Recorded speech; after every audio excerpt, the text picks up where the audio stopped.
presentation will follow.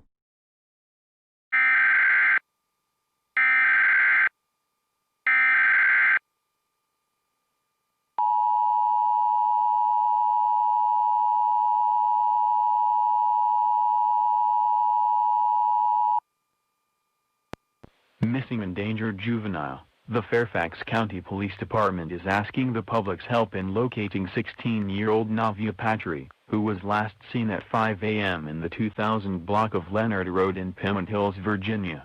She is described as 5'5", 100 pounds, brown eyes, black hair, wearing a black jacket with a pink zipper, as well as gray and pink sneakers. She is considered endangered due to physical and mental health concern. If you have any information, please call the Fairfax County Police at 703-691-2131.